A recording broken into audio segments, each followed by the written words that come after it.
Hello and welcome to another episode of The Panel. As always, I'm your co-host, Mike. Usually I'm joined by my guy, Patrick, from Addicted to Combat, but it's his birthday today. So happy birthday, Pat. That's our guy, Cyril Gon's brother. So make sure you wish him a happy birthday. And luckily, I'm joined by two really dope guests, two guys that I love breaking down fights with. We got Johnny K Picks and my guy, Tyler from 138 MMA. What's up, guys? I'll pass the mic to you guys one at a time, and you can tell me how you're feeling about the card. I like this card. I'm hype. Not the best betting card. Me and Johnny were talking about it a little bit in the back, but should be a fun card nonetheless. How are you feeling about this one, Johnny? Yeah, like you said, fun card for fights. Like as a fan watching it, it's gonna be fun. Main card's actually really good. There's a couple prelims I'm really looking forward to, but yeah, betting wise, I have my parlays locked in. I'm like super pumped for those parlays, but like single bets, I'm still trying to figure out some, but I'll get there. It's only Wednesday, so give me Thursday and Friday. I'll find some good stuff. You're becoming a parlay guy, Johnny. I love it. I've been a parlay guy since I started. I'm trying to be a single bet guy. I can't do it. It's a hard thing to transfer over to. It is. Tyler, thanks for coming on, brother, as always, with a dope background, as usual. How you feeling about the card, brother? I think it's a fun one. There's a couple fights that are real tricky, but as far as there's a lot of I think there's a lot of betting spots I like, and that's probably not good. But I think there's a lot of betting spots I like, and there's a couple of free money spots I think that should can't really miss. And like whenever I think that, they end up missing, but not really. That's not true. Don't say that. Don't say that. There's some where I'm like, man, how is that not? How are the odds what they are? So I don't know. There's some that I think are free money, and they're not. The odds do not display that way. So I don't know, but it should be good times. It's gonna be a good card. I'm looking forward to it. So, it's all good. Hell yeah. Looking forward to hear what those are, Tyler. Maybe we'll end up tailing you a little bit. But we can start off the card. We've got 12 fights now, which is great because at one point we had 10, which was not so great. But first up, we've got Marina Moroz versus Karine Silva. Moroz, she's 11-4-0, 31 years old, 5'7" with a 67-inch reach, American top team for her. Karine Silva, 16-4-0. She's going to be 2 years younger at 29, 2 inches shorter, and they're going to have the same reach, training out of Gile Ribeiro. This is a rematch from, I think, 2014, if I'm not mistaken. Yeah. Like 9 years or something. Yeah, so it's been a minute, but why don't you start us off, Johnny? Yeah, this is, I actually wish this wasn't the first fight. I'm really excited for this fight. And I think there's going to be a finish in this fight. But I'm going to go on the Karine Silva side here. I think she gets that revenge submission. I just really like what I've seen from her. And I know it hasn't been against like the greatest of competition. But Moroz's last fight, I know it was against Jennifer Maia, who's very solid. But like something like she was very timid. She tried a couple takedowns. She didn't get him. And then she just felt like I felt like she just didn't want to be in there after that. Like she didn't know what to do. She was like confused. And I think she's gonna have some trouble with Silva. On the feet, I may give Moroz a slight advantage, but I do think Silva's gonna be able to get those takedowns and work the submissions and eventually maybe get some kind of she has so many different submissions that she can do. If you look on her record, there's like one of everything on there. So I don't even want to say what kind of submission, but I think eventually she's going to get one, maybe like a knee bar. How about that? So very good fight, though. Maybe not in the first round, but maybe like late or early to late second round range. All right. You guys heard it. Johnny is predicting a knee bar, and if he's wrong and she still gets a sub, make sure to come after him. I'm going to check and see if she has a knee bar, though. Hold on. I feel like she probably does. Tyler, how about you, brother? What you got here? Yeah, so it's interesting because typically when I pick a fight with somebody that they've already fought, right? I usually watch that fight quite a few times to get a good feel for it. This one's that's not the case here because it's 2014. So a great example of that. 2014, the me from 2014 would get run over by the me now. So I know that these ladies are different fighters than they were back then. And it's hard to really say, it's hard to say how they're going to match up now as opposed to them. But I do think that Karine Silva has improved more since that time than Moroz. Not that Moroz hasn't improved. I just think that she was a bit more of a complete package back then than Silva. Silva was like 20 years old. And when I was 20 years old, I was terrible. So there's that. Now, so when I think about it, I think Karine Silva has improved a lot more. Now, when I think in the cardio, Moroz is going to have the advantage. I think she's going to be able to have more staying power, but she doesn't have any actual power. She has pillow fists, you know what I mean? So Karine Silva is going to be able to walk through whatever she's throwing and not give her any respect. And what's going to have to happen is Karine Silva is going to need to get her out of there early, because if she doesn't, Moroz is going to start taking over towards the end of the fight. So either Silva gets it done inside the distance, finishes her, or Moroz probably wins the decision. I think Karine Silva needs that first round, maybe round and a half. After that, I don't think it starts to look good for her. But I do think she is able to get it done. I'm taking Karine Silva, and I actually put a small lunch money bet on her to get it done inside the distance. I like it. All right. Hopefully you can win some lunch money if I end up losing, because I'm on Moroz. So, well, why are you on Moroz? Tell me why. Oh, I'll tell you, Johnny. I'll tell you right now. So, I mean, it's pretty simple, and it's the things that you guys mentioned. Silva has been to a decision an outstanding one time in her entire career. She looks best in round one. She looks like a beast in round one. But at the same time, like, if she's such a beast, why didn't she run through Yan freaking Kwihi? Like, that woman is like 4'11". She's not a good fighter. She's a wrestler first. And not only was she able to get 2 takedowns before getting guillotined, but she was also outstriking Silva on the feet. And I'm not saying like she was landing better strikes, which she was landing decent strikes, but she also outlanded her in terms of significant strikes landed. So not a good look at all. Silva's super dangerous on the ground. She hits relatively hard, but I think her striking is pretty basic. Nothing special over there. I think Moroz is going to be a much better boxer. I really like the work from Moroz on the feet. And both women have pretty good wrestling. In their first fight, Silva took Moroz down with like almost no resistance at all.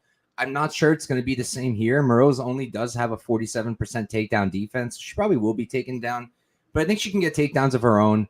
Whether she wants to, that's another story, maybe later in the fight. But I personally, like, if I was her coach, I would just be like, yo, Marina, box. Just box. Avoid the floor like it's fire. Because I feel like Silva, even if she's exhausted and it's like round 3, round 2, I would not count her out for pulling a random submission out. So Moroz has to be careful. But as an underdog, I think she's a very solid play. I played her for a unit at plus 145. She's now sitting at plus 120, plus 130. Not as tempting. Not a big difference from what I got. I don't know if I would play her at plus 120, but you can see. I feel like Silva will probably get parlayed as we get closer. I think all the favorites are going to start getting parlayed because you have the casuals pulling up.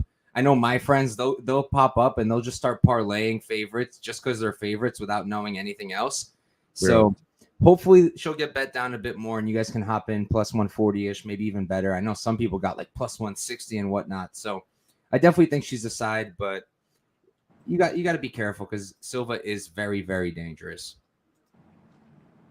And me and Johnny would have a shoey bet right now, but he's already got one. And I'm assuming makes sense. Literally just earlier today. But moving on, we've got another women's fight and another good one. We've got Andrea Lee versus Natalia Silva. Lee 13-7-0. She's 34 years old, 5'6" with a 69-inch reach. On the other side, you got Silva. She's 15-5-1, 8 years younger at 26, 2 inches shorter, and she's going to have a 4-inch reach disadvantage. So, Tyler, why don't you start us off, brother?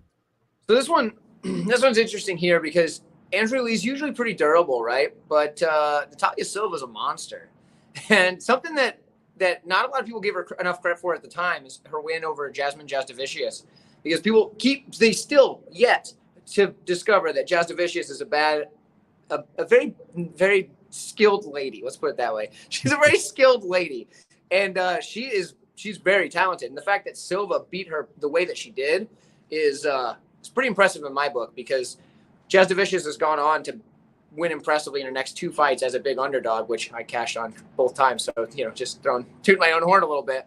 But no, Natalia Silva's a beast. I think she's going to run over Andrea Lee, and I don't know that she's going to get the finish, but I don't think it's going to be close. So she either gets a finish or it's like 30-25 or something. Like it's not going to be close because Silva's just that much better. Yeah. That's what I think. Yeah, so I'm on Silva as well. Not nearly as confident because I feel like this is definitely her hardest test to date.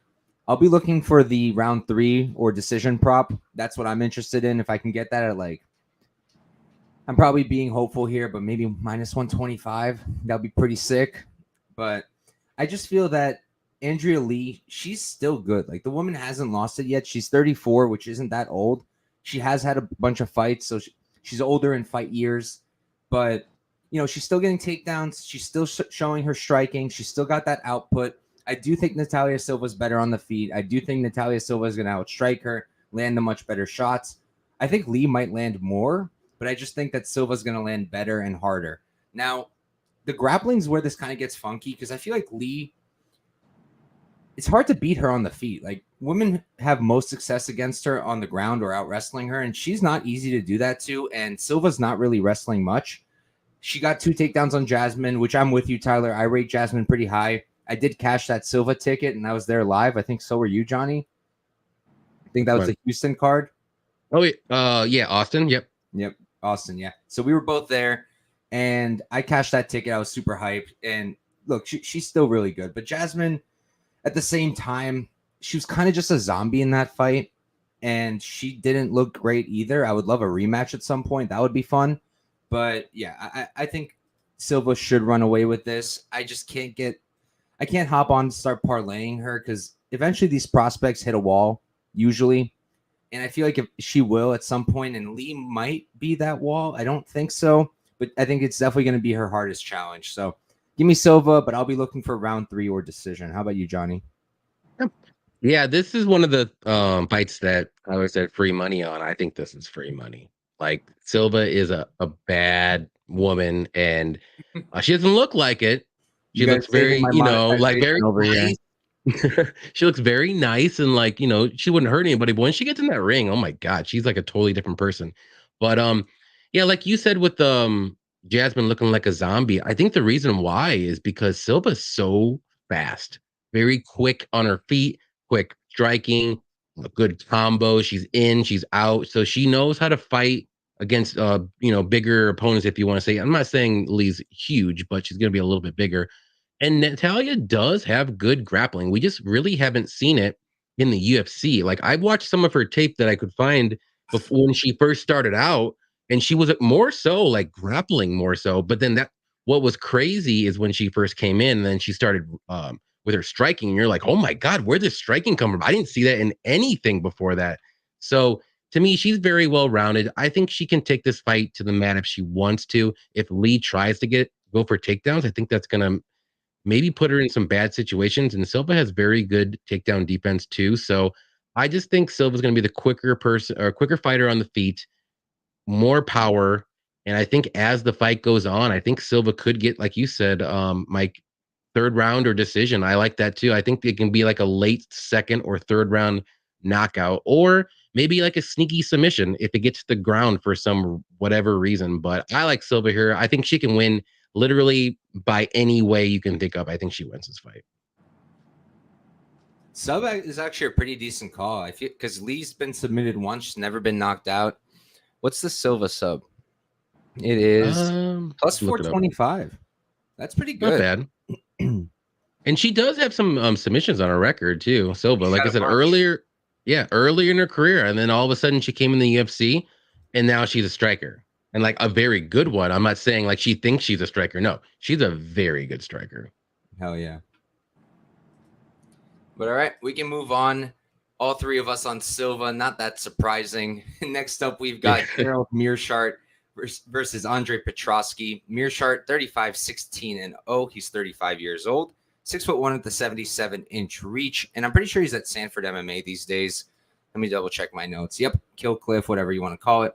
Petroski, 9-1-0. He's 32. He's 3 years older, 1 inch shorter. He's got a 4-inch reach disadvantage. Used to be at Renzo Gracie Philly. He's no longer there. That camp doesn't exist as far as I know. I first learned that like about a few months back when Jeremiah Wells fought. And I don't know what the hell happened, but I do know that since I was told that, when I have seen guys from Renzo Gracie and fighting and I check their Instagram, they're not there anymore. They're at other gyms. Petroski, I couldn't place him anywhere else. I couldn't tell from his Instagram, so I don't know where he's at. I don't know if maybe they're still running the gym just with less guys. I have no idea. Don't have any insider knowledge there, but just thought it was worth saying.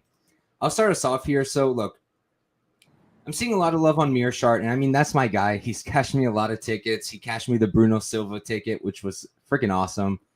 And I think it's a kind of tough fight for him, but at the same time, it's kind of like a good fight for him. Because where does Mearshart do best? When he can survive round one, pressure. His striking isn't bad by any means. It's not fantastic by any means either, but neither is Petroski's. So I don't think either guy's going to have a tremendous advantage on the feet. I guess some chin concerns at this age, but I don't think Petroski hits like Pfeiffer does. I think there's a huge difference there. And he's just really good at breaking guys and getting those subs. Dustin Stoltzfus, I had Stoltzfus there. I was like so hype. I got him as the underdog. I was like, we're gonna cash this ticket. And then he gets subbed, and I'm like, okay, this is just classic.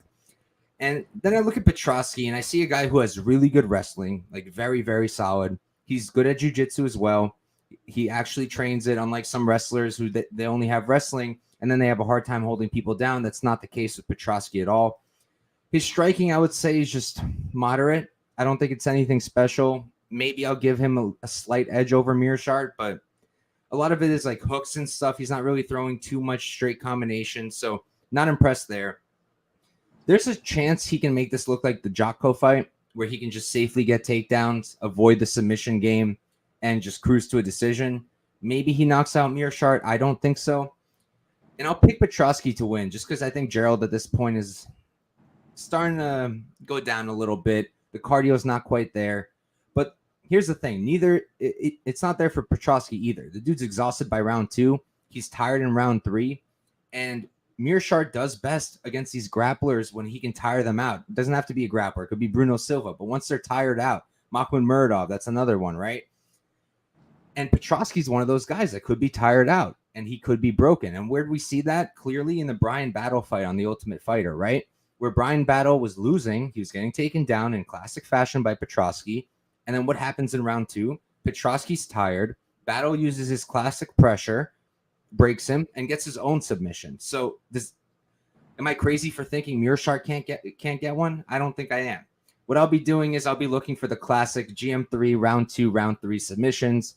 Probably put 1/10 of a unit on each one, maybe a little bit more because I think there's a decent shot. And then I'm going to call it a day. I think Petroski wins, but there's zero chance I'm betting him at minus 225, minus 250, whatever he's at. So he's my pick, but the play is going to be GM3 late submissions. How about you, Johnny?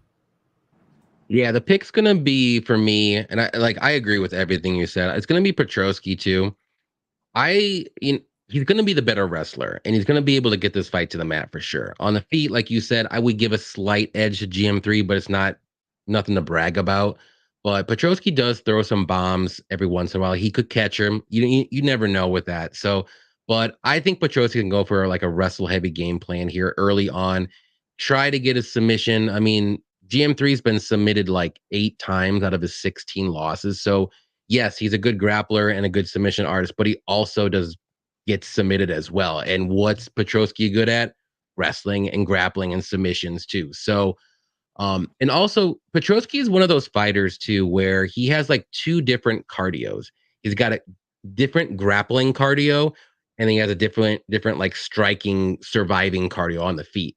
Because like on the feet in the 3rd round, sometimes you're like, oh my God, how is this guy even standing? And then all of a sudden get to the mat and he's just like moving around, scrambling real quick on his back. And you're like, how the hell did that happen when he's completely gassed out, when he can barely throw one punch? So if this fight does go to the mat, I do favor Petroski, and I think he's going to be able to stay on top and be safe. And I don't think GM3 is going to be able to do much. So to me, I think Petroski does get the sub, or he can maybe squeak out like a decision win too. I don't see a knockout from either guy, but I think GM3 is going to be taken down a lot in this fight, especially early on. And then maybe the 3rd round, you can maybe get that GM3 special. Maybe he makes a mistake, Petroski, and he gets like a GM3 gets like a guillotine. But I think Petroski's safe enough, and his cardio has improved. I'm not saying it's amazing, but it's looking a little bit better. But if it's on the mat, though, in the 3rd round, he will survive. But on the feet, he may not survive. But Petroski, I'll say by submission. Why not? Honestly, you made me think with that. And when you mentioned the 8 sub losses by Mearshart, I just wrote it down on my little post-it notes. I'm going to be looking for fight ends and sub. I think that's Yeah, a decent look. it's But a very good bet. what are you thinking, Tyler? So let me preface it by saying there's not very many fighters that I dislike, but there are 2 of them on this card. One of which is Petrowski. Can't stand the guy. Okay. GM3 is going to finish him. Part of that might be bias, and I'm trying to put that aside. But I think GM3 is going to wear him out and finish him. I think he's going to. I don't know whether he's going to just pound him out with some ground and pound, or he's going to get the submission. Probably the submission, but I could see him also just pounding the dude's face in when he's just laying there turtling up. So I think GM3 finishes him late. I think he's going to wear him out. The first round is going to be dicey, and Gerald's going to be getting thrown all over the place and not looking very good in the first. Second round, he's going to start to turn on the jets a little bit, get it looking a little better. And third round, he's going to get the finish. I'm taking GM3. I think he gets it done. And Petrowski annoys the crap out of me, so I'll be really happy when he gets choked to sleep. Hope you're right, brother. Hope you're right. It's going to be third round, though. My dog. Third round. I have a bet on third round as well as just submission straight. There you go. As you were talking, Spliffy in the background was rolling around, so I think it was a good sign for the dog. Good sign. There we go. And now he looks knocked out. So you got it. GM3 winning by knockout against Andre Petrosky. You heard it here first from Spliff. You heard it first here. But all right, we can move on. So we've got our first Ultimate Fighter Championship here. We got Cody Gibson versus Brad Katona. Gibson, he is 19-8-0, 35 years old, 5'10" with a 71-inch reach. And if he wins this fight, this will be his wrong guy. It'll be his second stint. Brad Katona, 12-2-0, 31 years old. He's 4 years younger, 4 inches shorter at 5'6". He's got a 7-inch reach disadvantage. He is training out of SBG Ireland. One of the strangest people I've ever seen on camera when his interaction with Chandler came out. That was nuts. But Johnny, why don't you start us off for this one, brother? Yeah, I'll be the first one to admit I haven't been watching a lot of Tough. I watched like the first 2 or 3 episodes and I kind of just fell off because it wasn't really that entertaining to me. So I don't know these 2 guys very well. And but I did see some, of their fights. I didn't watch the actual episodes, but I'm gonna go with Brad Katana here. I mean, it's not this, like, I have no confidence in this whatsoever. I will say that he's gonna be so much smaller, but he is very tough. He always pushes forward. And I'm not a big Cody Gibson believer. He's 35 years old now. Some of his losses, like in the UFC, was he 0-4 in the UFC when he was there? And he just doesn't really he could be dangerous early on, but after the first round, I think he just fades. And I think Brad's strong or durable enough to survive, and I think he wins a decision. I'll just say it now. I think both Tough fights go to decision, but I think this one will go decision. Brad's probably going to win a very close split decision. I'm not going to bet this whatsoever, though. I'm not confident whatsoever on any of these fights. All right, guys, you heard it here first. Johnny is picking this fight ends by split. Any other result, he's terribly, horribly wrong. All right, guys? Yes. Thank you. Knee bar by Silva. Split decision here. You guys heard it here first. How about you, Tyler? Yeah, so it's funny that I mentioned there's 2 fighters on this card that I can't stand. This happens to be the second fight.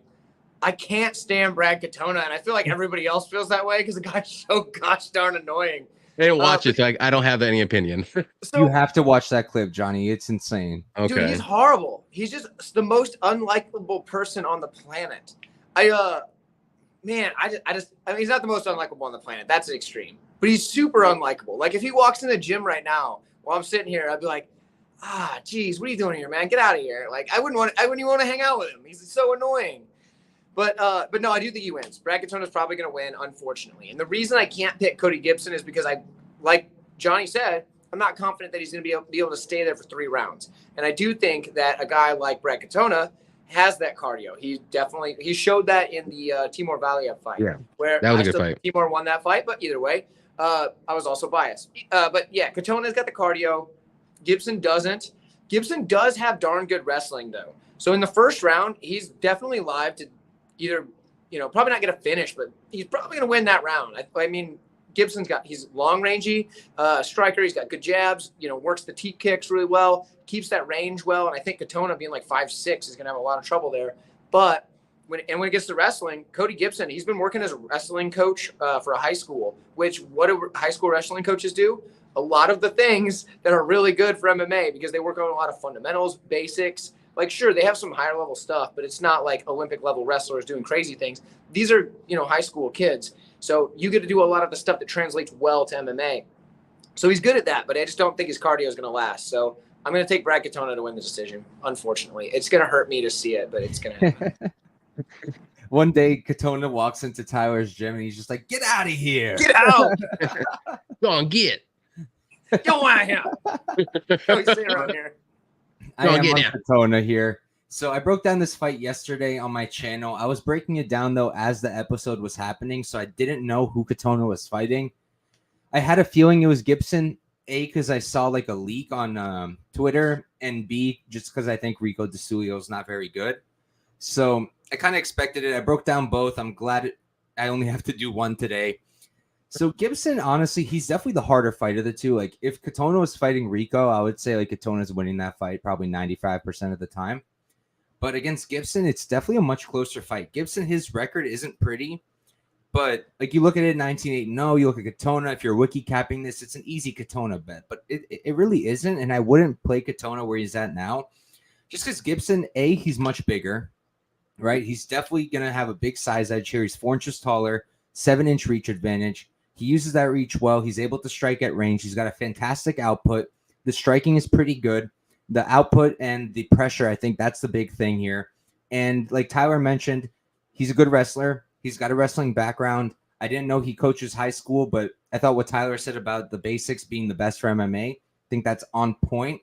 And it definitely is a good thing. And it's almost laughable, right? Hearing someone say, "Oh, it's a good thing he's training with high school wrestlers." But it's not that he's training with them. He's teaching them. And when you teach somebody something, you learn it more and more yourself. It's one of the best ways to learn something is to teach it. And it's definitely a good thing. The problem, though, is that Katona's got pretty good takedown defense. He's also a shorter, stockier guy, so it's going to be hard to get in there on his feet. And you don't really see too many throws or trips out of Gibson, more so a traditional wrestler. So I don't really think he's going to have a ton of success. But the beauty of Gibson is he's also got really good takedown defense, right? Against Ray Borg, I was pleasantly surprised. I was taping it, and I didn't remember the fight. I watched both that one and the Dotson one. I remembered the Dotson one well. That was a pretty good win. Dotson right out of the UFC. I know Dotson's pretty shot in MMA at this point, but look at the dude on bare knuckle, killing guys. And the Ray Borg fight, he lost, but he looked good. Ray Borg, like, I know people hate on him, but he's not bad. Like, he's still good. He just can't make weight literally to save his life. Like, you'll put a gun to Ray Borg's head, you'll say make weight, and he'll still miss weight. He just will. He can't make weight. I don't know why. But I think that Gibson's takedown defense will hold up here. The thing is, his cardio isn't quite there, and he can tire out, and then the takedowns come a lot easier. So I think that on the feet, it'll be close, but I think Katona's better. I just think he's crisper, cleaner. I think he's a more technical striker. In general, I think Katona's a step above in every single aspect in terms of just skills. I think the measurables obviously go to Gibson, but the skill set, I think, goes to Katona. So I think Katona's going to win, but I think it's going to be a pretty close fight. Like Johnny said, I wouldn't be shocked if this was a split decision. I hopped in on him at 155. I didn't even get the opener. I got it when it went up the second time. But right now it's sitting at minus 185. I would pass and I would wait because this line's been funky. It's been moving back and forth. And maybe it'll go back up and you can grab it again. I think minus 150, minus 155, minus 160, you can play it. I would pass anything past that. I wouldn't parlay him. I'd play him straight and call it a day. But yeah, I like Katona here as well. But I do think it's going to be a close fight. And I do really like Gibson. Hopefully he still somehow gets into the UFC for another run. But we'll move on to our second finals for the Ultimate Fighter. This one is in the lightweight division. We've got Kurt Holobaugh versus Austin Hubbard. Holobaugh, 19-7-0, 36. He's 5'11" with a 73-inch reach. And this is the guy I was talking about. He is going to, if he wins, this will be his third run in the UFC. He's already had two. This will be his third one. Hubbard, 15-6-0, 31. He's 5 years younger. Going to be 1 inch shorter at 5'10" and have a 2-inch reach disadvantage. but this will only be his second run if he gets back in. Tyler is supposed to go now, but he ran away somewhere. There he is. Start us off, brother. Okay, so this one, actually, there's some free money on the table for this one, all right? First off, first things first, if you watched my pre-Ultimate Fighter 31 breakdown, where I broke down all the fighters, whatever, the lightweights, I had Kurt Holloway winning the whole thing. That's who I said was going to win the whole thing. Everybody thought I was silly. They're like, no way, this guy's old, washed up, whatever. Kurt Holloway's looked like a beast on this season so far. And sure, I know Lee Hammond was controlling him. Never lost composure. Got the submission in the second round. Looked good. Goes out there against Jason Knight. Beats the brakes off of that guy. So I think Holloway is way better than people are giving him credit for. I think Holloway's going to get done. I think he's going to finish him. But here's the free money. If you take the inside the distance decision equals no action on Holloway, I believe it's like minus 115. Because Holloway's not getting finished. I can tell you that much. He's not getting finished in this fight. If you take that at minus 115, you either get your money back or you profit pretty big. I bet it pretty heavy because I honestly think that, A, first off, I think Holloway's going to get this done. I think he's going to get done inside the distance. But B, I don't think that he's getting finished by Hubbard. So it sounds like it's a pretty safe bet to me because Hubbard's not really finishing a whole lot of guys that are decent level even. Like, you know what I mean? So I don't see him finishing Holloway. And Holloway's durable as heck. You saw some of the shots he took from Jason Knight if you watched that fight. And Jason Knight hits really hard. So I'm going to say Holloway gets it done inside the distance. And if not, I'll get my money back. So that's where I'm at. I just tailed you. That was a fantastic call that I didn't even think of. Beautiful. And I like it a lot. My one concern with it, I do like it, and I literally just bet it on air. Nice. Put a unit on it, and I'll probably track it after the show. But my one concern is Holloway is 36, doesn't have the best cardio in the world, and Hubbard can push a pace, does train at elevation, does have solid wrestling, has good counter grappling if Holloway shoots, which I don't expect at all. But I agree with you. Outside of like a round 3 finish, I don't see Hubbard getting the decision here. Had a really close fight on the Ultimate Fighter with Roosevelt Roberts. I know some people rate Roosevelt Roberts. I don't. And my evidence of that is I bet Kevin Kroom against him and cashed.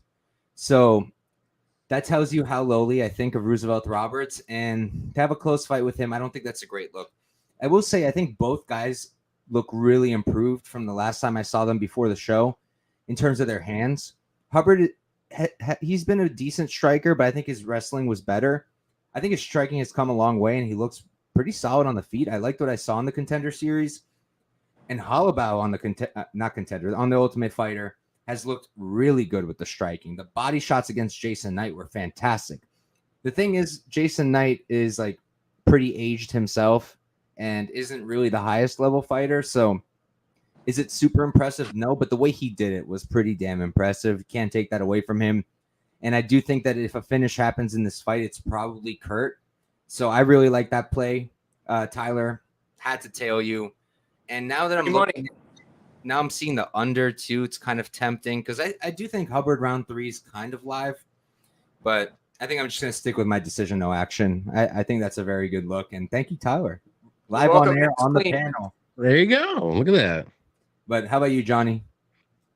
I'm gonna be on the Hubbard side here. I'm not like super confident. Again, I'm not betting these tough fights because I think anything can happen. But both guys are pretty durable. I would say Kurt is the more dangerous fighter that could get a submission or even a knockout. But Hubbard's very durable. Like he's got good cardio. He's got the wrestling that he couldn't mix in there. Holloway doesn't have the greatest takedown defense, so I think Hubbard's going to come, I don't want to say like wrestle heavy, but he's going to mix in some takedowns here and there, work his striking, and I think he's going to actually get a decision win. That's how I think he wins if Hubbard wins. But I mean, if you're on the Holloway side, get it. Maybe he can win by a knockout or something, or maybe he can win by decision. But I think Hubbard's going to use that wrestling and actually just get more control time, get the takedowns. It's going to be like a boring, tough fight. Because both these, they're on the big stage. This is it. This is their second or third chance here. They're going to go do anything possible to win this fight. They're not going to probably take any super risks here. So I actually like the over too. I like the over, and I like Hubbard to win by decision. Third time's a charm, they say, right? Yeah, why not? They can happen. I'm not betting any of these tough fights, but I like the over though. Nah, If you I'm look with you. though, at, I'm like this close. look at who Holloway lost to in the UFC his last time in. Oh yeah, Barcelos, fantastic fighters. Burgos, Moises. Like, okay, who's Yo, coming I don't into the blame him UFC? whatsoever. He's Right. 36 years old though now. Yeah, he doesn't look like he's 36 though. He's been handling it pretty well. He's looked pretty good in those last couple fights. So. Yeah, but I mean, and you have to remember too with the tough, which is always stupid that they do this. I don't know why. They only do 2 rounds. I hate it.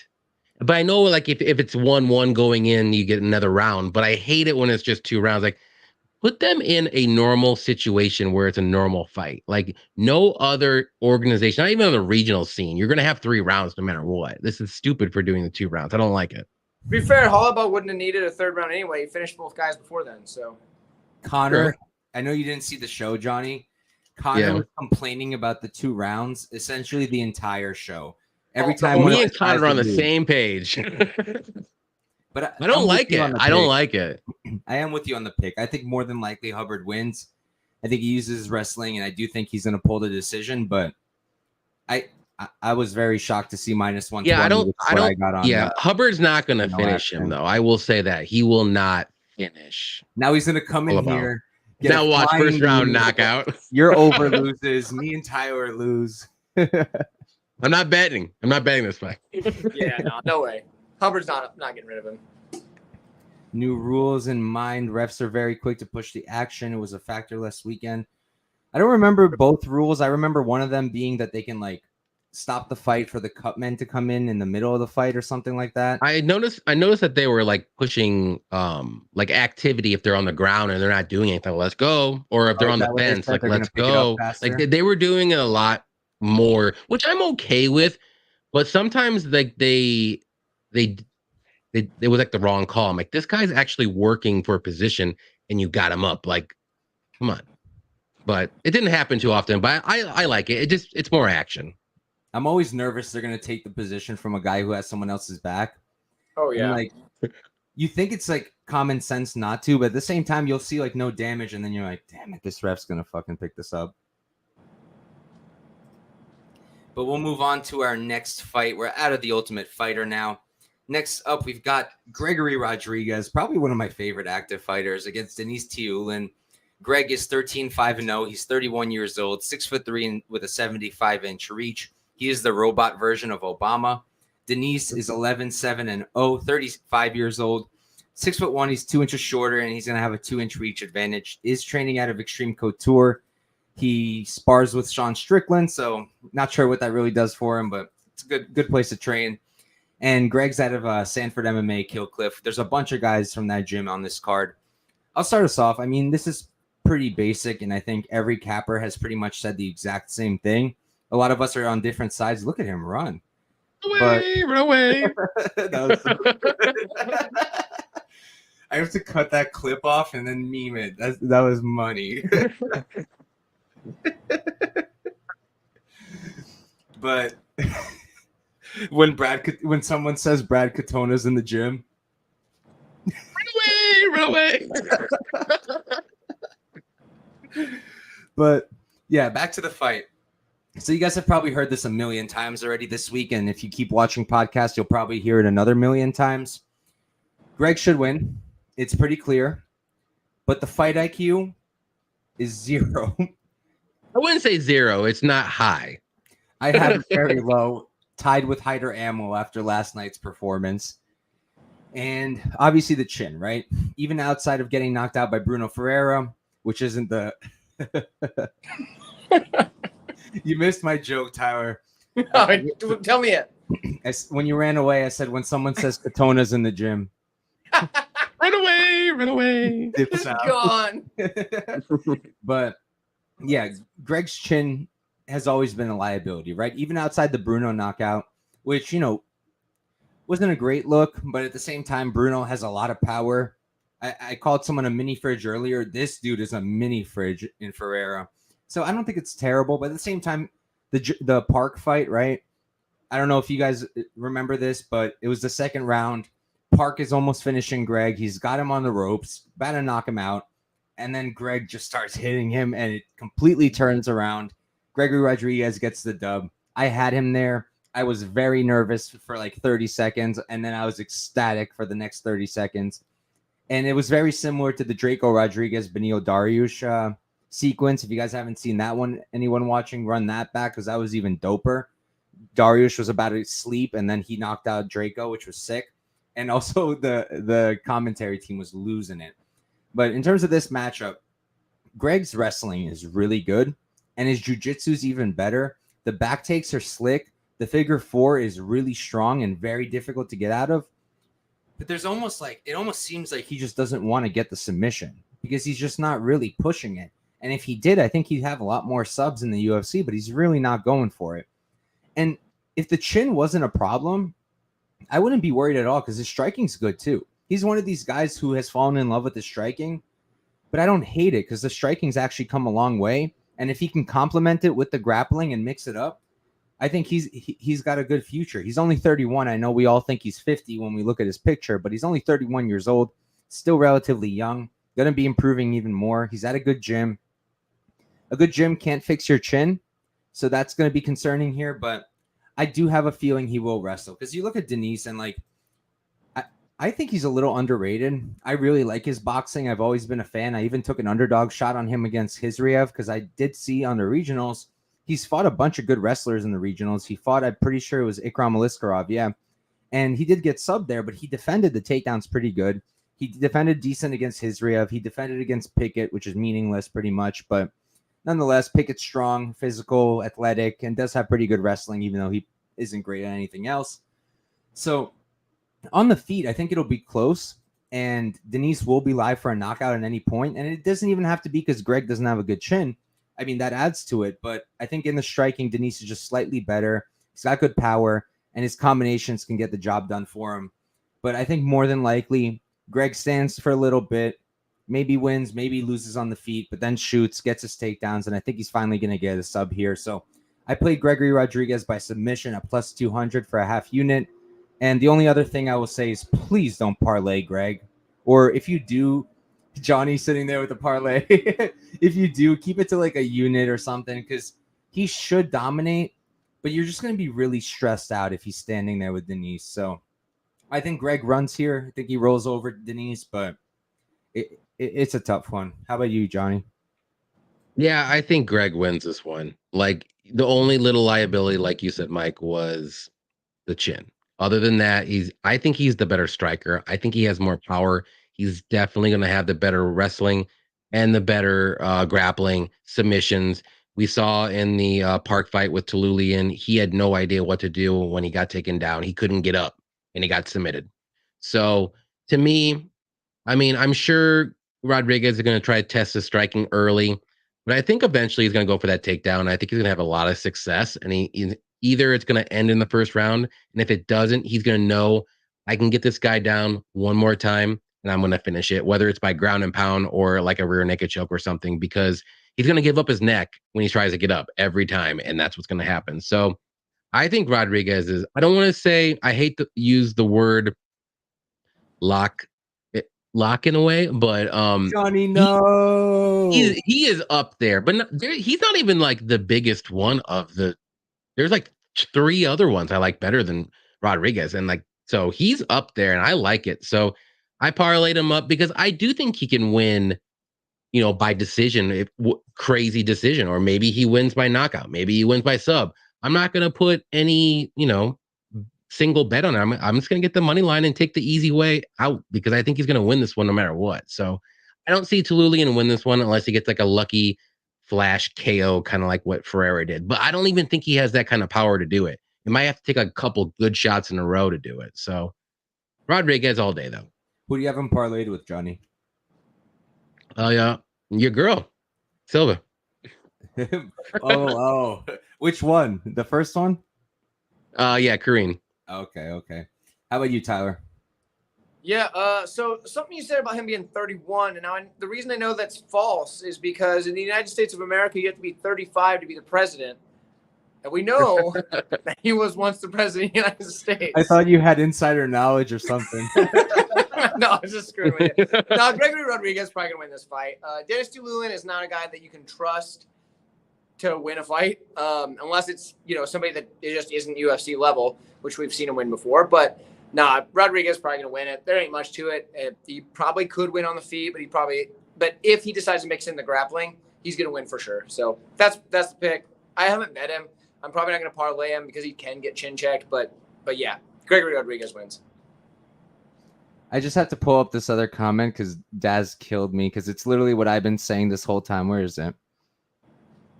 Sorry, Lou. I know you don't like my betting style, but I did it. I did it. Guys, I've been telling this guy that his background looks like a green screen pretty much every time we do a and then you run right into it. So I think that's pretty funny that you thought that. That's so funny. No, definitely not a green screen. That's that's legit. Like I just ran to the bathroom back there. Like that's what that was. It was a great run, dude. That was a nice. Thanks, brother. Next time we'll do a cartwheel for you. I do want to welcome Lou back to content. Welcome back, brother. Yeah, here we go. Let's get it. Missed you, but we can move on. Next up, let's see what we got. Honestly, I'm also feeling like that fight might be like a sneaky over. I know the under is like juiced to hell, and I do have Greg by sub, but plus 300 is kind of tempting.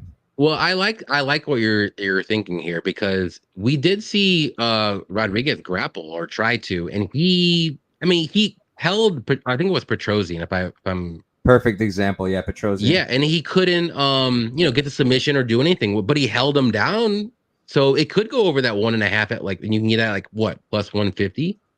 It could happen. Yeah, 150. It just there has to be grappling early though. There has to be. Yeah, I'm with you. Wait, plus 150 on the over 1.5? Yeah, I like it. I think it could be a sneaky over. Let's see. If there's grappling, if Greg goes for grappling. He usually does. He just doesn't really push it too much. But let me see. So in the UFC, let's see. But the problem is Dennis has been submitted 4 times, but he's only been knocked out once. So 150. Man. It's tempting. I'm like looking at his record now. So he's only hit it 1 time in the UFC in 1, 2, 3, 4 fights, but it wasn't the Petrosian fight, and I think the under there was similarly juiced. Yeah. So I feel like that's a sneaky over. I probably won't play it just because it like directly conflicts with my sub prop, but yeah, I think both could hit too, right?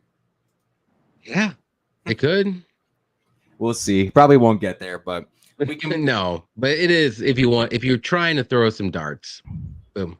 I think it's a pretty good dart, but we'll move on. Next up, we've got Chris Weidman coming back. Sorry, you? I know it's not me. I live in New York. It's very loud. Someone just drove their dirt bike down the road. But Weidman, 15-6-0, 39 years old at this point, 6'2" with a 78-inch reach. On the other side, you got Tavares. He's 19-8-0. He's 35 years old, 6'1" with a 74-inch reach. And let me just double check. 1, 2, 3, 1, 2, 3. Johnny, start us off, brother. Yeah, very interesting fight. I know a lot of people on Tavares here, and I get it. It's hard to back Weidman at 39 years old off 2 years after that gruesome injury. But I really think this fight is going to be closer than the line says. And something tells me that I still think Tavares wins, but it's going to be like a super close decision. And I know both guys have been knocked out like a lot in their careers. I think Weidman's been knocked out on all 6 of his losses or close to it. Tavares has been knocked out like 3 or 4 times too. But they're both pretty, well, at least Tavares is durable. It takes him a couple, like 2 or 3 shots before he gets knocked out. But Weidman at 39 years old, it's hard to trust him now.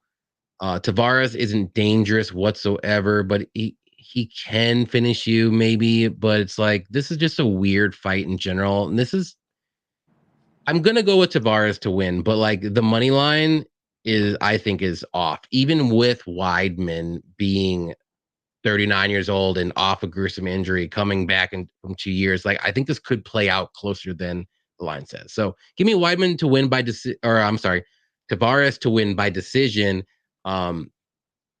Yeah, I think this is just going to be a boring fight, to be honest. Yeah, makes sense. How about you, Tyler? Yeah, this is not one to bet, if you ask me. Yeah, Tavares probably wins, but he also fights to the level of his competition a lot of the time. Mhm. You just can't back Weidman at this point with what's going on. He broke his leg. He's been out for a couple of years. He's 39, yada, yada. We all know it. You can't back him, so you can't trust Weidman there. But can you really lay juice on Brad Tavares? I can't. So it's one I'm just going to kick back and watch. Hopefully, I mean, I'll be rooting for Weidman because I want to see him get a win and retire. And yeah, that sounds cool. But yeah, it probably won't happen. So yeah, Tavares' pick, I guess. You know, it's still one of the craziest things to me ever. The way that Anderson Silva's leg went and then his leg went.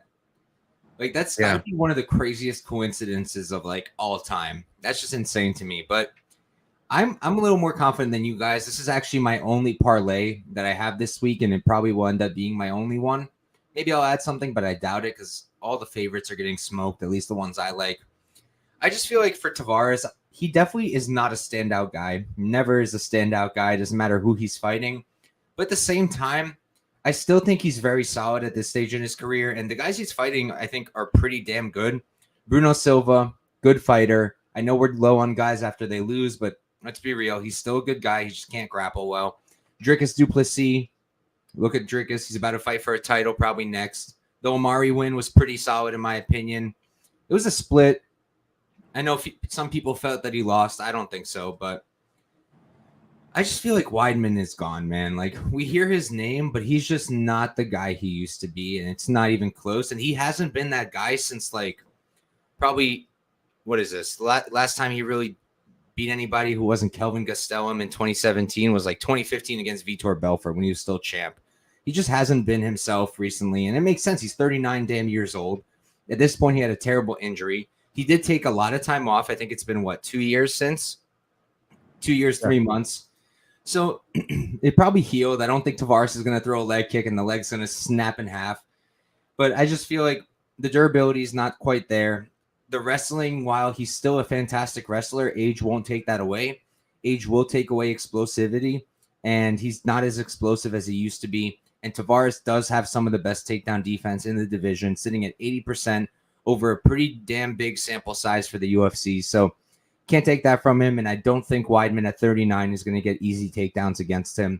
And in the striking, I just think Tavares is better. I think he's a better striker, the crisper striker. He was beating Dricus until he tired out somehow, which was just nuts. I thought, no way Dricus wins a decision there. I think I might have even had Brad decision only or Dricus ITD only, one of those.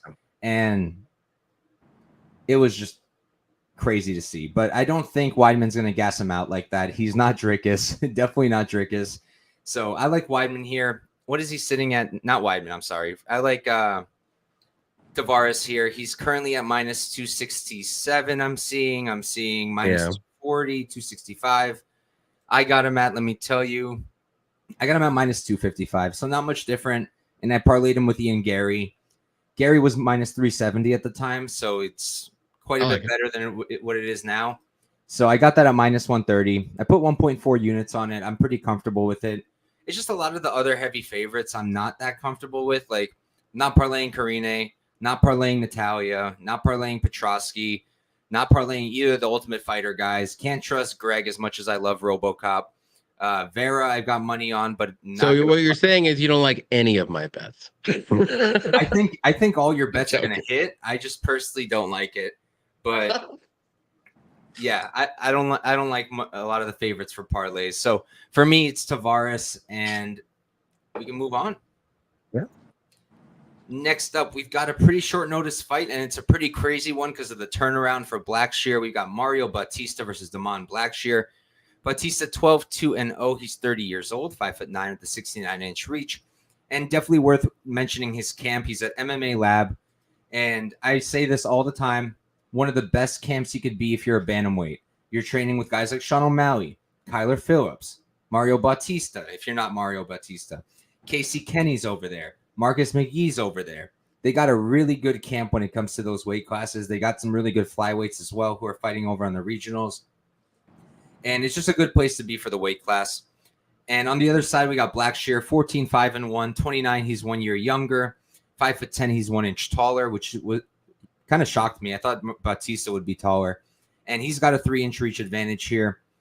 And he's making a 1 week turnaround. He fought last week against Jose Johnson, got that twister, which was beautiful. I did have him there, was really happy with that bet. But Tyler, why don't you start us off, brother? Yeah, this one's tough because Blackshear he fought last weekend. You know what I mean? So you fight last weekend and you step in. But then I thought about it. So I hang around with a lot of fighters. They're just people I hang out with. We have the same interests, whatever. And I was talking with my guy Mark that works here at the gym with me. And we were talking about back when we both started fighting. He's a little older than me. When he started fighting, it was basically in a dog kennel with puzzle piece mats. But like either way, you just have some random person come out of the crowd. You'd fight every weekend. It didn't matter. Sometimes twice in a night, whatever. And like guys would, just do that. But nowadays you don't get that. You don't fight every weekend. Well, Blackshear's doing that here, and that's a different story, right? So it makes me wonder because I think the issue is going to be the weight cut back to back. If it wasn't for the short notice, he just fought last weekend, he's now having to cut weight again to try to win this fight against Bautista, I would be pretty likely to place a bet on Blackshear as an underdog. I'm not going to bet him simply because of the short notice. He fought last weekend, although he did it pretty flawlessly. I'm not going to bet him, but I'm going to take Blackshear because I think he's going to come in with a ton of momentum. Dude's got testosterone levels through the roof right now, just after getting that twister. You get that man bump, you're like, oh, you start barking at people walking out the gym, whatever, you know what I mean? I think Blackshear's going to come in here with a head of steam, and I think he's going to look really good for the first part of the fight at least. And I think he probably gets enough done to get it done. I think it's going to be tough in the third round if he gets that far. I think he's going to have a really rough night. But I'll take Blackshear. Can't bet him. I would bet him if this fight happened last weekend instead of the Jose Johnson fight, I would have bet Blackshear. But bad situation to be in if you're Blackshear taking a fight 7 days later, even if it was a clean performance. It's the weight cut that's a problem. I'm on the same exact page, man. If this wasn't short notice and the line was the same or similar, I'd be all over Blackshear, and I still might end up over there. It's tough because the weight cut matters, and he's very big. He's taller than Bautista. He's a built dude. He's not small by any means, by any measure, and the weight cut is not easy for him. I think he said he ballooned up to 155 after last week, so that's a tough cut, man. I've cut weight before. I wasn't getting punched in the face after. It was for wrestling, but weight cuts take a lot out of you. They make you weaker if it's a really rough cut, and I'm just concerned about that. I was praying, and I really thought realistically they'd make it a catch weight. I'm pretty damn surprised that Blackshear is risking his purse and his chin and his career by doing this fight, but he does have a lot to gain, right? If he does win, if he wins this, he'll have pulled off a twister a week ago and then come in a week later and won however he ends up winning.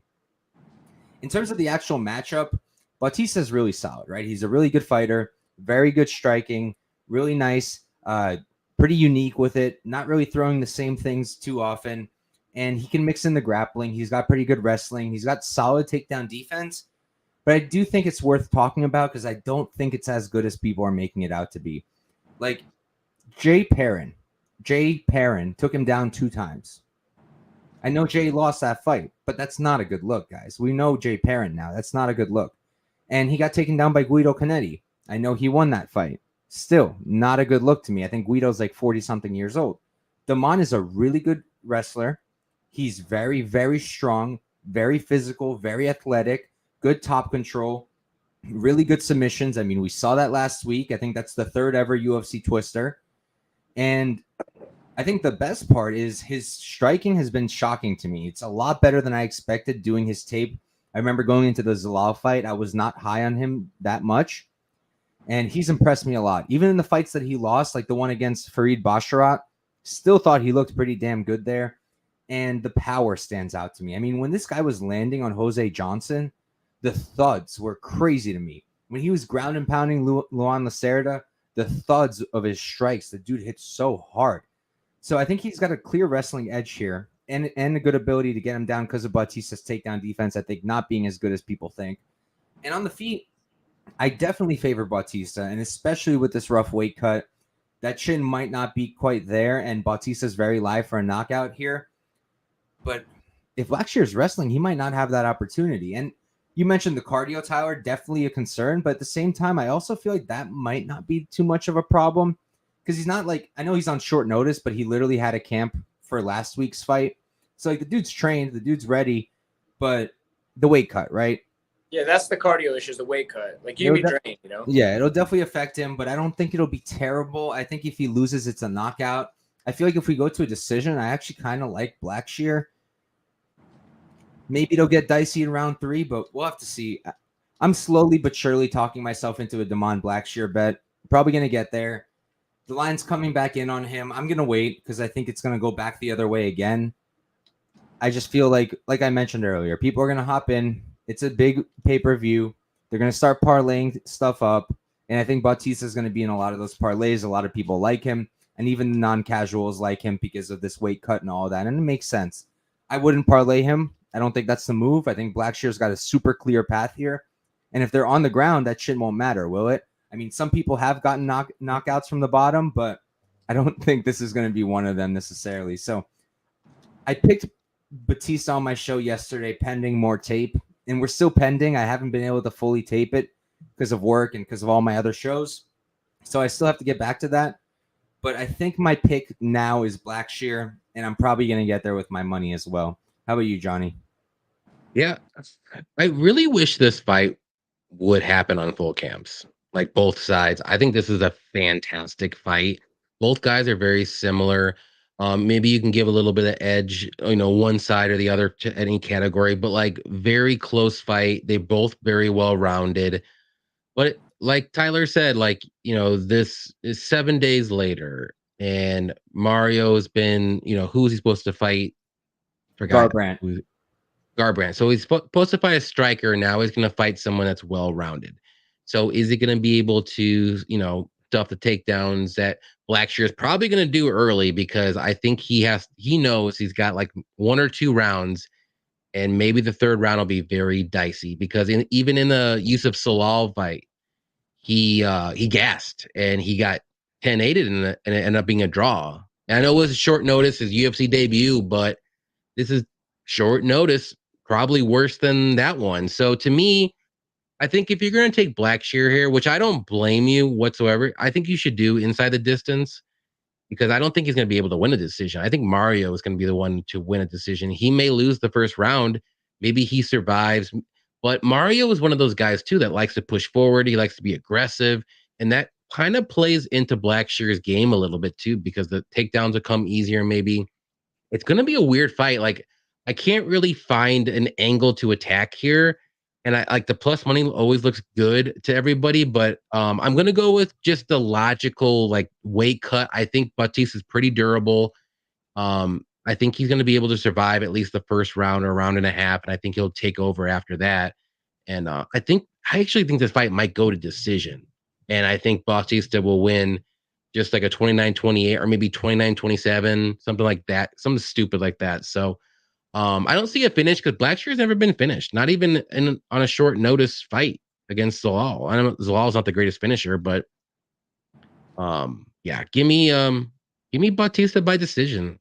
I want to look at that prop just to see, but it's not up for DraftKings. I don't know if you know what it is. There's no props even on Bet Online yet. That would be the one bet that I may look at if it's plus money. That's what I would do because Blackshear is super tough, and even if he is gassed, he's going to stick around and at least do something to where he's not going to get, finished.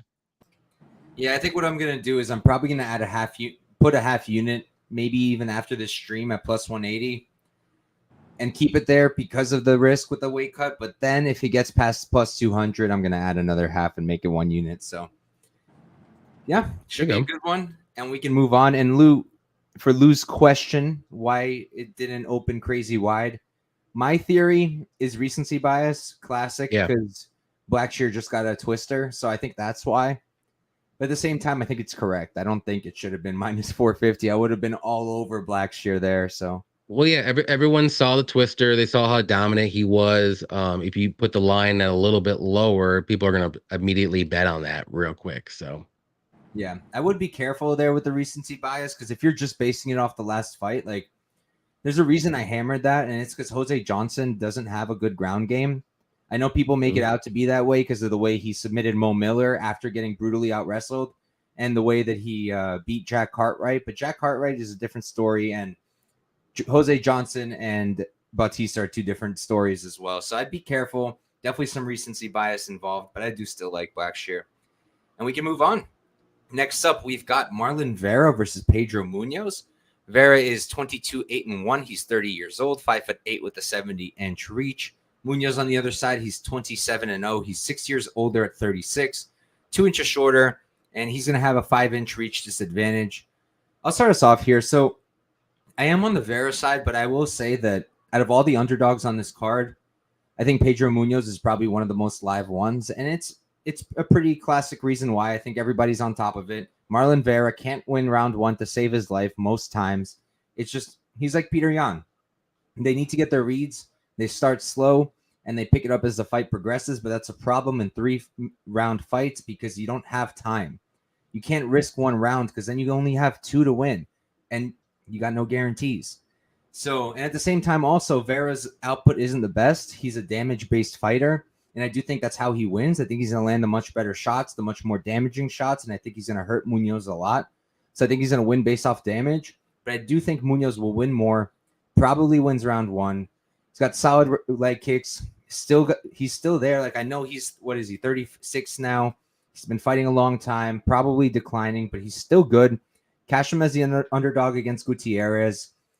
And I do think he's relatively live, but at the same time, I think he's a bit too short, a bit too small. I think he's going to have a hard time reaching Vera. I love Vera's elbows and knees, and I just love his aggressiveness in general.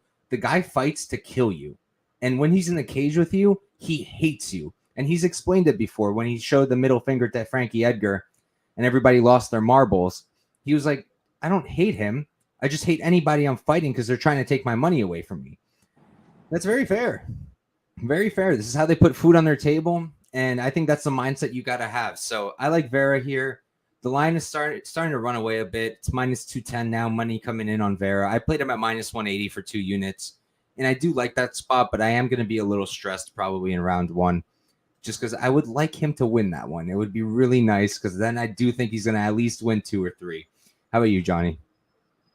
Yeah, very close fight. And I think, like you said, out of all the underdogs on this card, I think this is the one where it's going to be the closest and I like the most. But I'm going to lean the Vera side because I think the damage is going to do more so than the volume. And with Vera being the bigger fighter with the longer reach, I think it's going to be harder for Munoz to do more volume than he's used to. The leg kicks might be there, but I mean, Vera's not going to shy away from the leg kicks. He can check those leg kicks. He can lift his leg, all that stuff. So he's not one of those guys that doesn't check leg kicks. Like he knows what to do. So, yeah, I think this fight is going to be super close. I like if you want to play it super safe, I like Munoz, plus 3.5 spread. It's at minus 170. I know it's a little bit chalky, but I think that's super solid. I think he's going to win at least one round. I don't think anyone's going to finish one another. This is going to go over. So also another play that I was looking at, which I'm not sure what I want to do.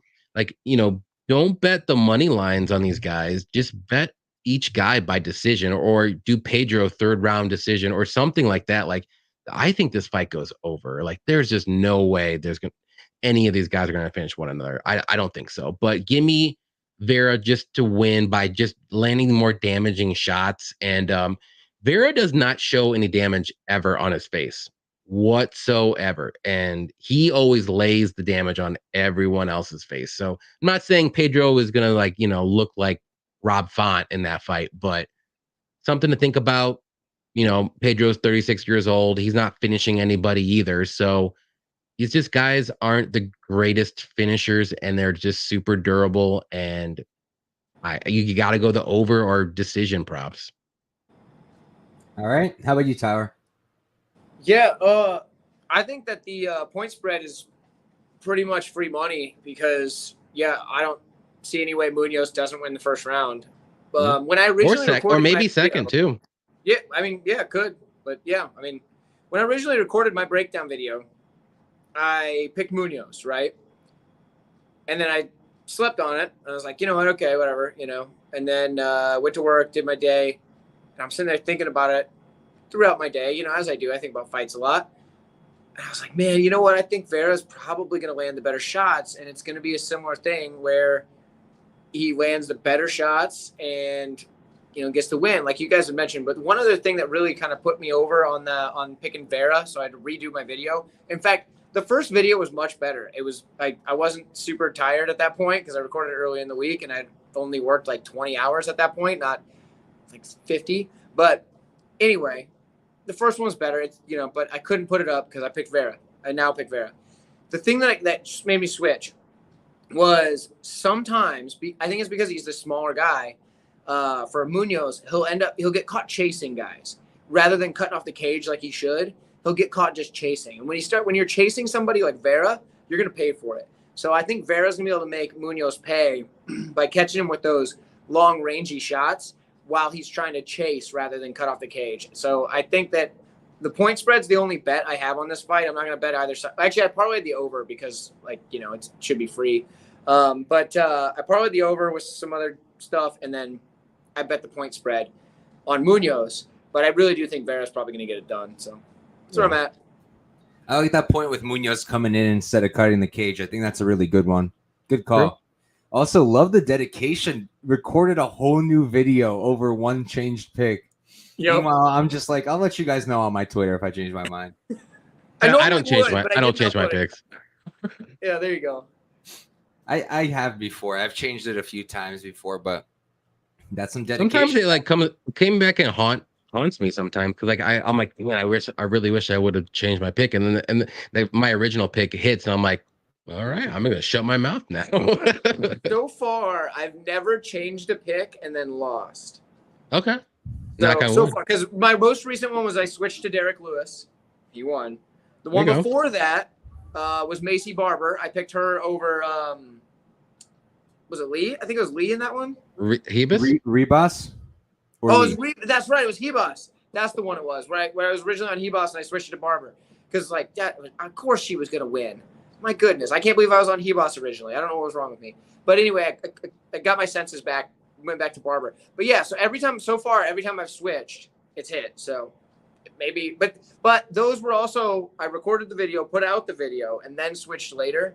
So I don't know if this one qualifies. I don't know. We'll have to find out on Saturday. No, doesn't. Okay. We'll find out this weekend. Yeah, we'll find out on Saturday, all right? I hope you're right, though. Me too.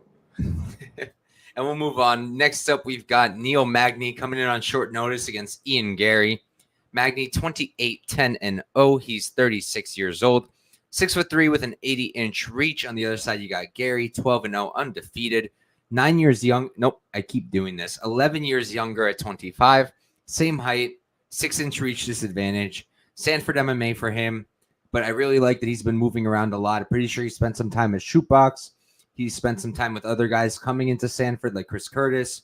We all saw that video where Curtis hurt his freaking rib. Wanted to keep going, and Gary was like, dude, don't do that. And then Curtis pulled out of his next fight, and I'm assuming it's a rib injury. So he should be pretty grateful that Gary stopped him from making it worse. But Johnny, why don't you start us off for this one, brother? Yeah, this is one of those. I think I hate to say it, but I think this is a free money. I think this is Gary's fight all day. I think he can win, by knockout or decision. Magny's taking this fight on I won't say super short notice, but like a week and a half. And he's been on the decline. And I know he's super solid. He's good everywhere, but he's not great anywhere. He's been finished 8 out of his 10 losses in his career. So most of them have been by submission, but Gary's been improving rapidly in his striking. And I wasn't the greatest or the biggest Gary believer, but the last 2 fights, man, this guy's freaking good. His striking is amazing. It's super quick. And it's not like the one shot knockout power, but if he's quick enough to where if you don't see it, you're going to get knocked out. And he, volume will get the knockout eventually. So to me, I don't know if Gary gets a knockout. If he does, I do think it's going to be later in the fight, maybe late second or third round. Because Magny, he's only been knocked out twice. He's pretty durable on the feet, where his weakness is going to be submission defense. But I think Gary wins this fight. Like, he should win this fight. He will win this fight. I think he's just the better fighter right now. And Magny's on the decline. He's 36 years old, and he did not look good in the Rowe fight whatsoever. And he should have looked a lot better. So to me, this is just a free money parlay. Put him in a parlay. Like, he should cash money line all day. So give me Gary.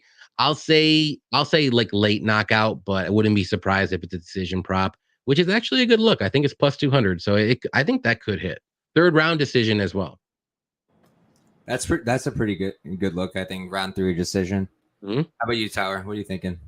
Yeah, I mean, I would love to see Magny get the win, but I don't see it happening. Gary's probably getting it done. So, I mean, there's not much else to say. Gary's getting this one done. It's unfortunate because, you want to root for Magny, but nah, Gary's getting it done. Yep. Lou, I'm part of the Twitter special, brother. It could happen. I'll explain it in a sec. But, I've come a long way with Gary. You hear people talking about all these people trying to constantly fade Gary. And don't get me wrong, I was certainly one of those people. I was too. Tried to fade him. I didn't fade him in the Jordan Williams fight. I was there live though, and he was losing that first round, and I was like, "What the hell is happening here?" I was like, "What is this?" So then, of course, I was going to try to fade him his next few fights. Darian Weeks tried that one, didn't work out. Gabe Green tried that one, didn't work out. Came back to him in the Song fight, and then almost ate my words there because he almost got knocked out, and I was like, "God damn it!" And then D-Rod, that was beautiful. I don't think I took either side, but I think this is a pretty great matchup for him. I mean, he was fighting Jeff Neal originally. I think it's hilarious. He went from one Neal to another Neal. Just change up the spelling a little bit. Didn't think about that. Yeah. So I actually had Jeff Neal in this fight, not because I was trying to fade Gary, but because I thought plus 200 on Jeff Neal was just incorrect. So I had to put a half unit on it. But in this fight, I mean, I think Gary could be as wide of a favorite as people want. Like, he really should win this. The only way he loses this is if he just fights like crap. And I really don't see that happening. The dude is young. He's hungry. He's skillful. And there's nothing more you like to see than a guy who's leaving his comfort zone constantly and training in all these different gyms. Going to Shootbox, training at Killcliff, going to Fusion XL, training with Phil Rowe, which I thought was funny because he trained with him, I think, before this fight got announced. Before Magny came in, and Rowe just fought Magny. So not sure how much that helped him, but I really like that he moves around a lot. I think his striking is really, really good. I think he could knock out Magny. I know it's not something that happens often, but I do think that's very live. I know Propaholic got the plus 130 on the ITD for Gary, which, I mean, 135 now, minus 135. I saw that line. Where's it minus 135? DraftKings. It's still there? Let me look real quick. When I just looked recently. Because if it's there, I might still play it. Yeah, Ian Gary to win by knockout or submissions minus 135. Yes. Bet. So I'm probably going to get there, which is kind of whack because I did see that plus 130 as well. But then I thought about it. I was like, Magny's durable. I wouldn't be shocked if we go to a decision. It's not like Gary's been this knockout finish machine, right? He didn't finish Gabe Green. He didn't finish Darian Weeks. So he's finishing guys who he should be finishing. D-Rod, I know he's a great striker, but at the same time, he's a guy who can get cracked. He got cracked in the, what was that fight that he got a knockout in afterwards? Song? Nah, dude sucks. What's his name? There it is. Dwight Grant. If you guys remember that fight. Oh, yeah. So the dude could get chinned, and he did against Gary. So why did I play the sub prop? And it's not because of the Twitter hype. At first, when I saw the Twitter sub plays, I was like scoffing at it. I was like, what are you guys doing? And then I started looking into it. And look, Ian Gary has grappled. He doesn't do it in the UFC really, but in Cage Warriors, we've seen him grapple. He only has one sub win, but we've seen him take guys' backs. We've seen him out grapple guys, and I do think he could do that here. I don't necessarily think it's going to be out grappling because Magny's a really good wrestler, but I could still see him winning scrambles. I could see him doing a club and sub. And at plus 550, I got to take a shot. Training at not Shootbox. It was Shootbox, right? Yep. Training there. Hopefully worked on some Charlie sub O. game there. And I just think that it's a very live prop. At plus 550, I was more than happy to take a 0.2 unit shot to win 1.3, I think. And then I also have him parlayed, like I mentioned earlier, with Brad Tavares at minus 130 for 1.4 units. So I like Gary a lot here. If I had more ways to hammer him, I would. I'll probably play that ITD. I'm a little bit wary because I still wouldn't be shocked if we went to decision. Magny is durable. He's grindy. And he is annoying, right? He's going to hold him up against the fence. Yeah, that's the thing. I can see a lot of that too. So that's not going to like maybe in the third round, he'll slow down like he did in the Rowe fight. And then Gary's going to be like, I'm not, Philip Rowe here. I'm ready to go. Let's go. Yeah, I feel like round 3 or decision is a pretty slick look too, but we'll have to wait and see. Gary for me as well. And we can move right along. Next up, we've got our... What's up? I just want just real quick. So Magny was knocked out in the 4th round by Ponzi and the 1st round by Lorenz Larkin. So he has been knocked out once in the 1st round. Larkin's got some bombs in his hands, though. Yeah, Larkin can knock out a mule, so I don't know if that one. There you go. So I mean, a mule. third round decision, like plus 140. Not bad. That's where it's at? Yeah. Interesting. Very interesting. I'm talking myself into it now. That's the best part. I have a lot of single bets. I need to find single bets. That's the best part of live streams, man. I literally tailed Tyler live while he was talking. So, yep. But we can move on. Our co-main event, we've got Weili Zhang versus Amanda Lemos. Apparently, there's somebody going around really getting upset at people's pronunciation of Weili. No, of Weili. So, okay. Gonna be careful there, but I'm just gonna call her Weili versus Amanda Lemos. Weili is 23-3-0. She's 34 years old, 5'4" with a 63-inch reach. Lemos on the other side, she's 13-2-1. She's 36 years old, so she's 2 years older. Same height, which was surprising to me. I thought she's going to be taller, and I still kind of think she's going to be taller. I don't trust UFC stats measurements at all, and I don't think anybody does. We've all seen Jairzinho Rosenstruck, Mr. 6'3". He's 5'11". if that. So on a good day, wearing sneakers with a bit of a lift on them. So you can't really trust the measurements, but we're not going to sit around here and guess. Tyler, why don't you start us off, brother? Yeah, this is my most confident pick of the card. Zhang's getting it done, and I don't think it's going to be pretty. I think she's going to beat Lemos so bad. I think it's going to be kind of like when you see I don't know, probably not in New York, you probably don't get this, but Johnny might know, but have you ever been driving down the road and you see a raccoon that came out in front of a car or even a semi truck when it shouldn't have? That's probably what we're going to get here. I think Weili is going to just run her over. I think it's going to be brutal. I don't know. I see it all the time, Tyler.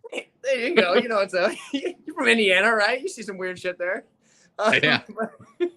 But no, I think Weili is going to just absolutely destroy her. I don't think it's going to be close at all.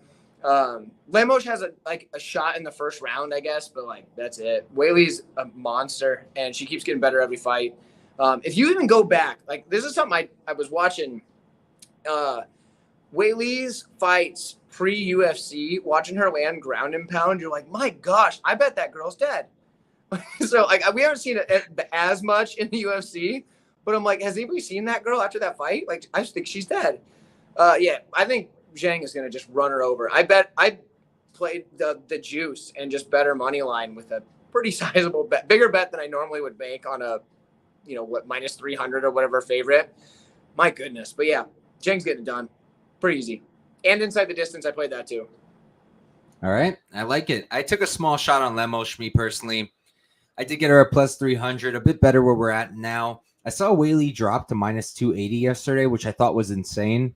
And if I didn't already have money on Lemos, I probably would have just dropped 3 units on that. But I think Lemos is pretty live. Again, it's probably early. We're all thinking the same thing.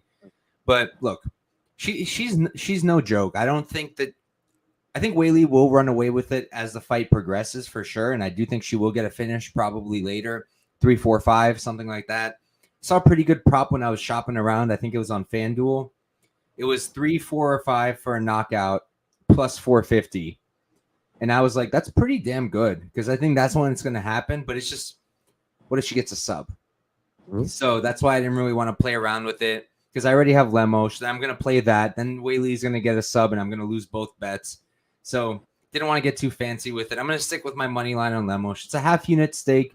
I think Weili wins. I think she's super well-rounded. I think she's got really good striking. She's brought up the wrestling a lot. I still question the takedown defense a little bit, but I don't think Lemos is really going to be out here shooting the whole time, so I don't think that really matters. Lemos does have a decent sub threat. If Weili chooses to shoot early, I think she could be liable to get submitted. I don't think it's a likely outcome, but did anybody think Rose knocking her out with a head kick was a likely outcome? No, they did not. The one thing with Weili is you could catch her by surprise, like Rose did. And while I don't think Lemos is going to come out here and throw a head kick that fast, I do think the power might be a little surprising to Weili because I don't think she's fought anybody with this kind of power just yet. Lemos has a lot of power, absolute bombs in her hands. Hold up, I got to. And I like her striking. Off button. My main problem is her output, right? Her output is not that great. And for Lemos, and Weili will definitely outwork her there. So yeah, the early finish definitely makes sense. Could have bet Lemos early, but at plus 300, I don't like to get fancy with it. Crazier things have happened, and I just think Lemos is live. I think she could get a knockout. I think she could get a sub.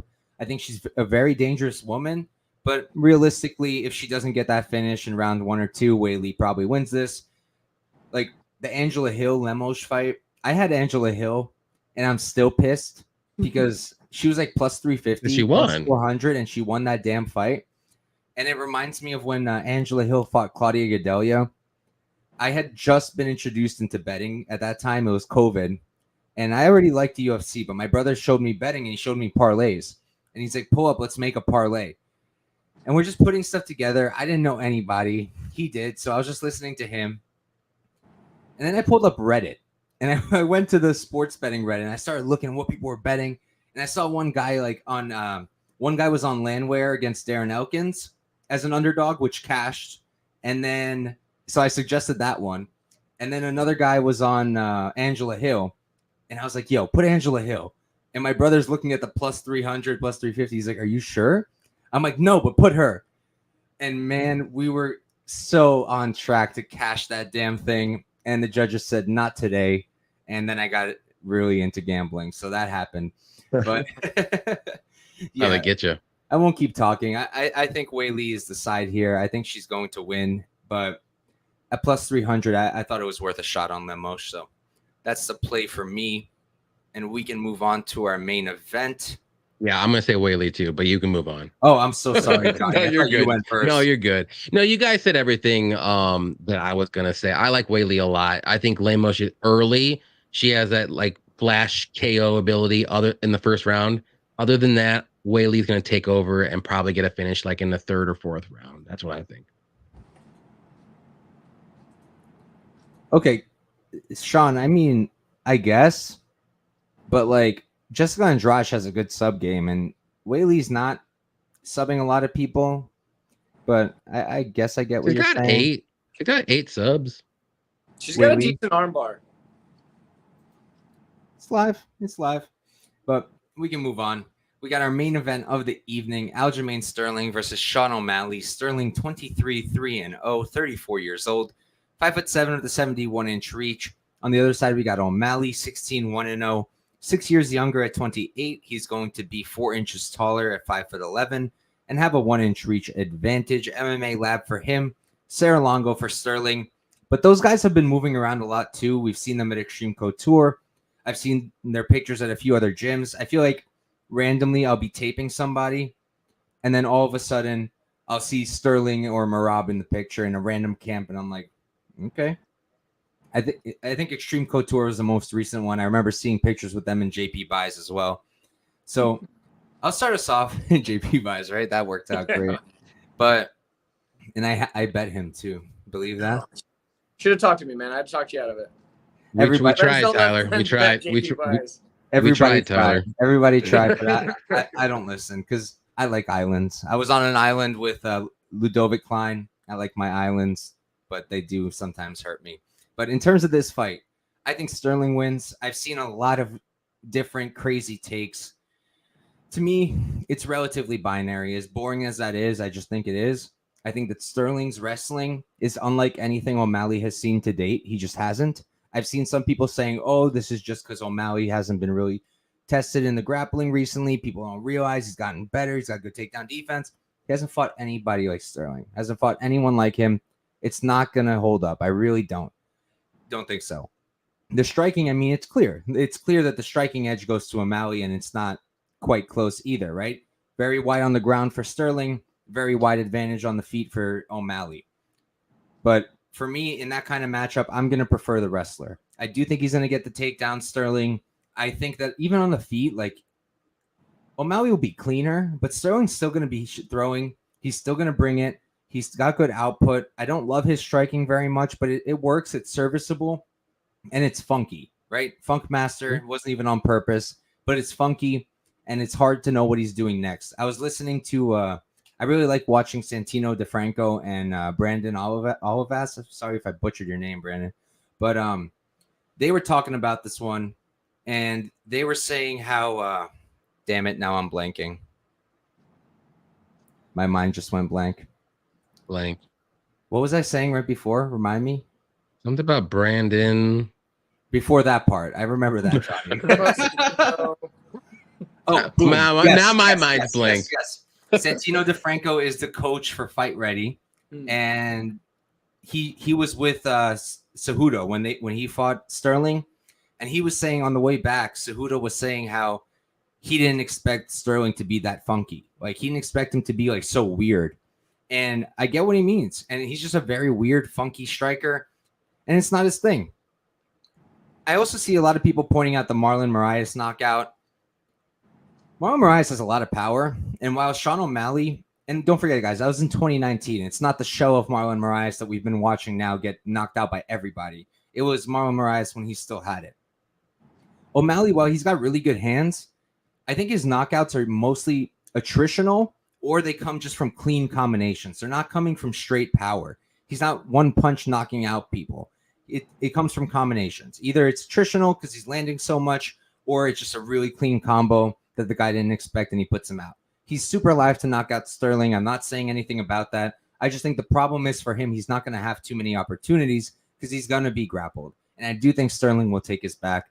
And I do think Sterling could submit him. I see a million people on the under. Personally, I actually think we might go to decision here, and I might be looking to bet that. I don't think O'Malley knocks out Sterling, and I think O'Malley's jiu-jitsu is decent enough to survive Sterling's attacks. He is at a good camp for jiu-jitsu, MMA Lab. They're good on the ground. They've got a lot of guys with good ground games, and I do expect him to at least have good defense there. So sub is live, knockouts live, under is live. I just think the over is a sneaky look, especially at plus money, and I actually might get there. We'll see.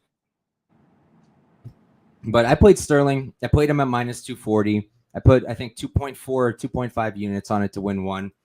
I like him quite a bit here. And also another thing I want to mention, I've seen a few people talk about like the Peter Yan thing with Sterling and how bad he looked in the first fight. Look, was one of the biggest Peter Yan fans out there. I had way more money than I could afford to lose on him in the first fight. And I was very upset at the way that went down. And then I tried to revenge bet against Sterling in the second fight. And that didn't work out for me either. But the thing with Peter Yan is his takedown defense is fantastic. You can't take that away from the guy. He's got really, really good takedown defense. And that's just not the case with Sean O'Malley. He doesn't have that same takedown defense that we've seen from Peter Yan. And we have seen O'Malley get completely out-grappled by Peter Yan and make him look like he's D1 and almost gave up his back to the guy. If Peter Yan had longer limbs, maybe he got that back. But I like Sterling. How about you, Johnny? Yeah, I'm on the Sterling train too. I mean, I see why people may want to bet Sean because he's going to have a clear striking advantage. But I mean, grappling, wrestling, I even think cardio too. I think Sterling has the advantage here. look, if I keep going back to the Peter Yan fight with O'Malley, like Peter Yan got him down 6 times. Yeah, he didn't get to control him too much, but he's not even a wrestler. Like he's not. He was able to get him down 6 times. Like Sterling is going to be able to get him down once and probably control him the rest of the time. Like it's not like I get it. Like yeah, he got back up, O'Malley, but he's not. I don't think he's gonna be able to get back up if he gets taken down this time. Like it's a completely different world because Sterling's so much better grappling, and he's gonna be able to control him, backpack. He's gonna backpack him for at least one round, and it might only take one takedown, and it might be a submission right there. So I just don't like O'Malley's gonna be live for the knockout, sure, and I would say early. Other than that, I just don't see Sterling losing, which is why I put him in a parlay because it's just that one instance, like first round, maybe second round. Other than that, if this gets into the third round, it's going to be who has the better wrestling and grappling cardio. And I'm going to say Sterling all day. And O'Malley is going to gas out. He even gassed out a little bit when Jan was going for the takedowns and stuff. And he didn't look like himself until all but like the third round. He landed some good shots in the third, but I don't think he won that fight either, but it is what it is. Hey, so give me Sterling to win, either by like a late sub or a decision. So 3-4-5 decision would be a good way to look at it for Sterling, or just money line. That's an interesting look too. It's funny that both guys have won very close, very questionable split decisions over Peter Yan. Literally both of them. Dude, Peter Yan, I feel sorry for the guy, dude. What a fall from grace. That knee destroyed him. Like everywhere. The judges didn't like anything that he did, and then he just got WrestleMania'd by Merab, which that was the right decision, but damn. Dude, Merab beat my guy pillar to post. Peter Yan, not only did he not win a single round, he didn't win a single minute. He lost every single minute of that entire fight. I know, it was disgusting because I had a bet on Jan, and I was so mad at myself. I didn't want to watch the rest of it. Kind of reminds me of the downfall of Dominic Reyes, right? He Yeah. just had that close split loss, and you just never heard him leave it alone. Every fight night, like every time he had a fight coming up, they're doing media, and he's talking about his John Jones fight. And it's just like, dude, let it go. And he's not. And then look what happened. I think that kind of happened with Jan too. But what do you think for this fight, Tyler? Oh, man. Okay, so first off, Mike, I'm glad you said that you think it's going to go to the over because I think we get a decision as well. I really do. Sterling is obviously he's going to be the better grappler, right? But I don't think O'Malley is lost on the mat. And I think he's going to be able to survive. He does a good job about using his length and like pushing guys down. The few times you get to see him grapple anyway, he does a good job like keeping his limbs in safe positions, things like that. I think he's going to be able to survive when it's on the mat. So I think it's going to go to the decision. I do think that. The only bet I have at this point is on the point spread for O'Malley because I don't think he's going to lose every single round because I think that's silly. Sterling often takes a couple of rounds in the middle of the fight where he's just kind of there and he's not doing a ton. He's trying to win by enough to win, but like he'll take a round off. He does. So I do think O'Malley's probably going to get a round or two. In fact, I actually think O'Malley's going to win a decision. And I think that's crazy because nobody else thinks so. But here's the thing. Everybody's like, oh yeah, Piotr Yan was able to take him down. So why can't Sterling? Yeah, Sterling's probably going to get him down at least once. Don't get me wrong. But they're different styles. Yan was able to bulldog his way in and take O'Malley down. O'Malley does not do well with guys that are just like running through violence, right? He doesn't do well with that.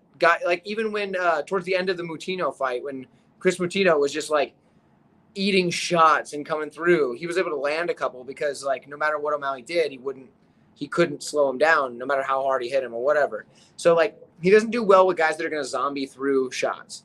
Sterling's not zombieing through shots. That's not how he fights. That's not what he does. He's never done that so far. So he's not going to do that. O'Malley's footwork and movement is fantastic. He's absolutely expert level on there. And I'm not like a big O'Malley stan, so don't take it as that. He is absolutely fantastic at movement. And what does he do better than anybody else? He keeps himself moving the entire fight, landing long-rangey shots. He's tricky with his stance switches. He switches stance mid-kick. He'll use a kick to switch stance, things like that. And he does this very well, right? And I think that Sterling is going to have a hard enough time figuring out how to close that distance and get a hold of him for a takedown that O'Malley's going to be able to bank a couple rounds here. And I think if it's real close, I think judges are going to say, well, he did land more damage. Because realistically, I don't see Sterling landing a ton of damage on O'Malley. O'Malley's probably going to get a decision probably similar to the Piotr Jan decision where everybody's like, oh, this is horrible. I'm outraged. I think a lot of that's because people don't like Sean O'Malley. And like, he's kind of abrasive, so I get it. Like sometimes it's hard to like the guy sometimes.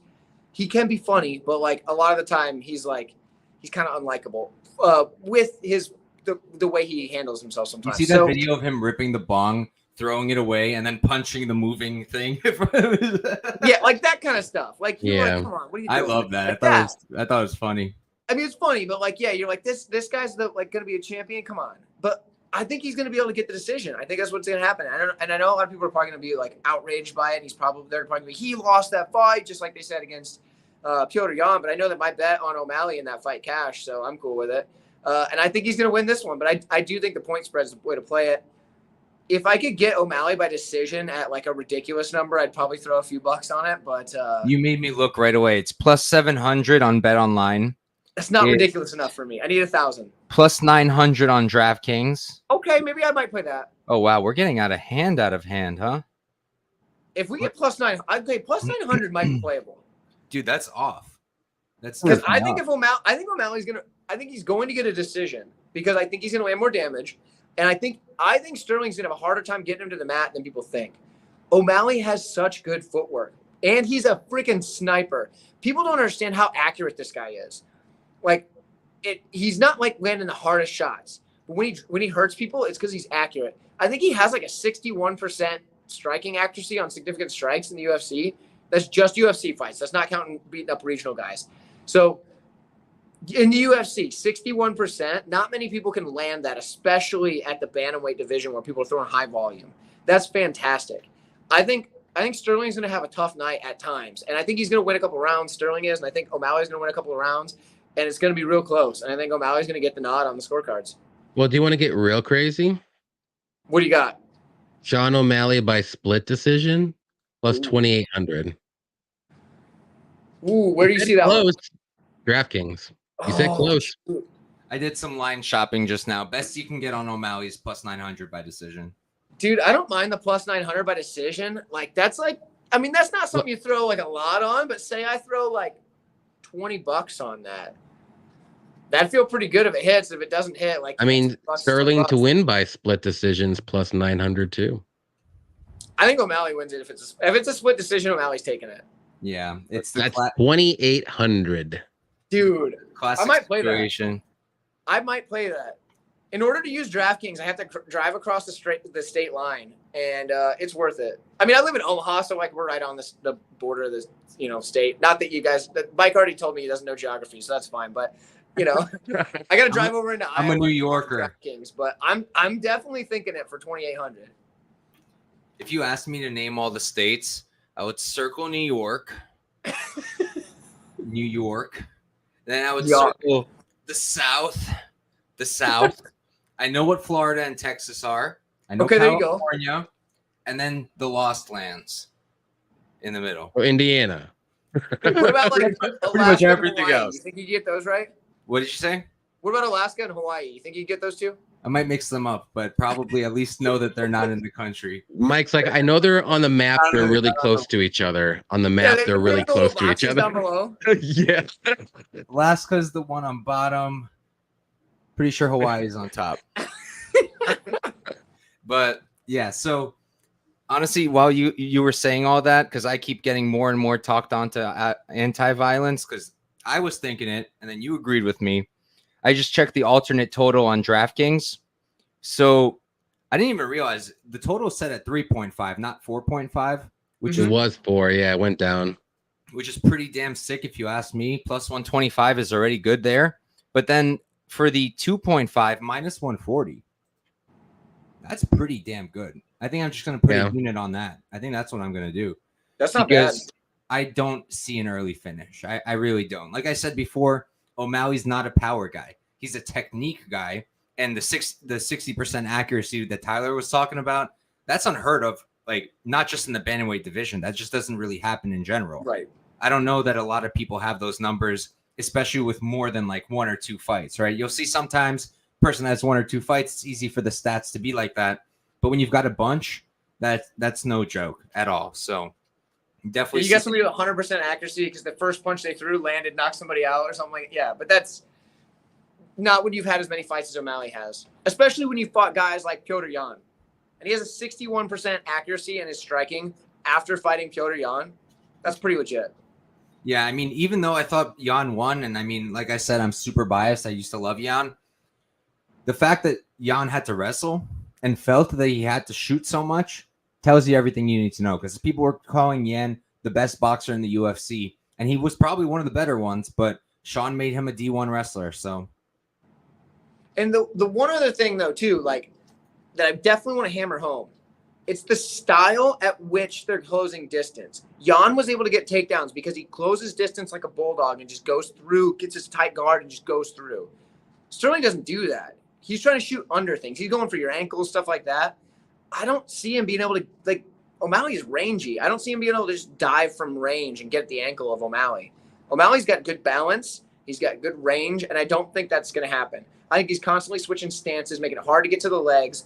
And I think that if Sterling wants to get a body lock, which is what he often likes to go to for his takedowns, I don't think he's going to be able to get inside on him. He's usually – Sterling is used to being the guy with the longer wingspan. He's got like a 71-inch wingspan, which is ridiculous for a guy that's 5'7".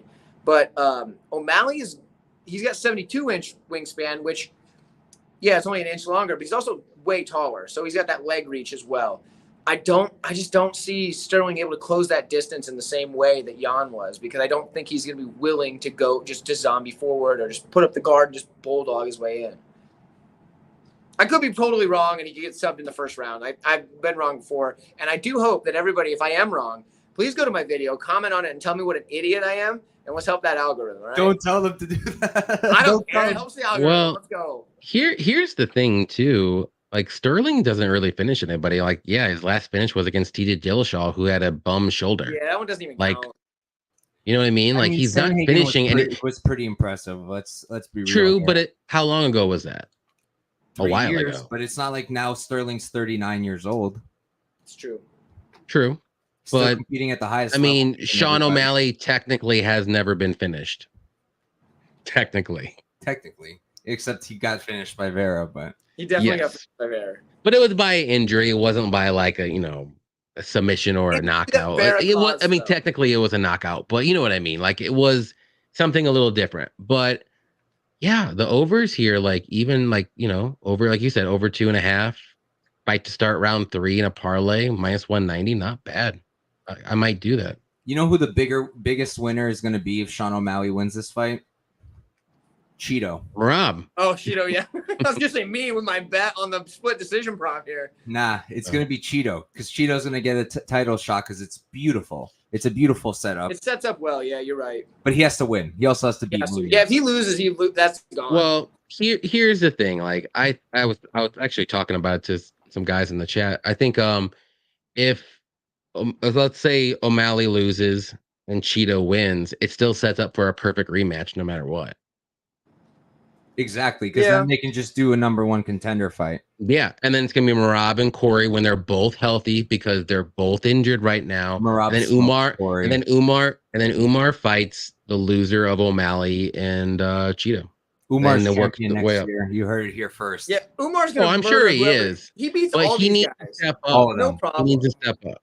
He smokes O'Malley. He smokes Sterling, in my opinion. I think even Cejudo, who probably, like, stylistically is probably the tougher matchup out of all of them, still think he smokes him too. Yeah, Umar's gonna be champ as soon as they give him that shot. Yeah, I know. We'll see. I know Clint's. I think he's really good, but I just want to know. So good, next level good. I know Clint's holding Umar champion this year, and he got murked because now that he got injured.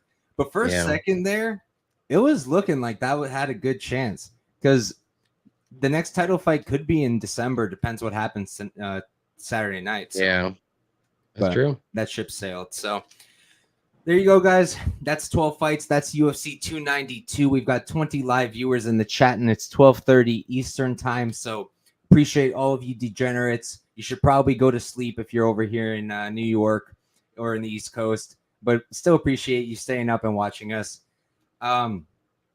Big shout out to Johnny and Tyler for joining me. Like always, I really like breaking down fights with you guys, so I'm hyped to have you guys on again.